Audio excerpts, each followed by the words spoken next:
Me and Krebsy were talking about this, and now we were talking about this over the weekend, yesterday. It was yesterday, right? There was an article that came out. I posted it in the Discord. There was an interview with a person inside of, it was a Gaming Bolt, new interview with Phil Rosenberg, who's the Senior Vice President of Global Partner Development at Relations at Sony Interactive Entertainment, okay? In passing, he mentioned something about Black Myth Wukong, right? It was 2 days old when I saw it yesterday or the day before.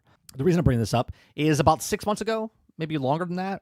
It was before, it was like right after Black Myth Wukong came out, and Paul Tassi brought up an article, or wrote an article talking about how someone told him from Xbox that it's not because of the actual S that was the problem. It was that they had a deal, right? And people were like, well, there's no deal with Sony because there's no contract. There's nothing to say that it is what it is for Black Myth Wukong when they have an exclusive. Okay. There's the trailers that Krebsy showed in our Discord yesterday saying that it said August 20th, and it said for Steam, it says coming soon, or coming to, I think it said in the thing, where it said it was coming to PlayStation and Xbox, but it doesn't mean anything, right? And I said yesterday in Discord that trailers mean absolute shit because they're just marketing material, okay?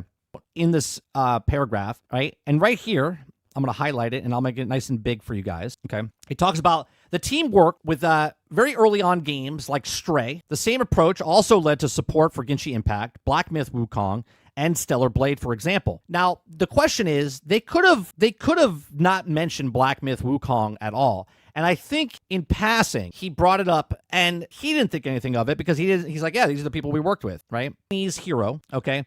And then also talking about how they brought Black Myth Wukong, okay, to market. Now, each of these games that they brought, and they talked about Stray and whatnot, Genshin Impact was paid for. They helped them bring it to market. That's why it was on there. They helped Stellar Blade, okay? They helped Stray. And all these examples where they gave them money. They gave them money and helped them in some way, shape, or form. Was it marketing?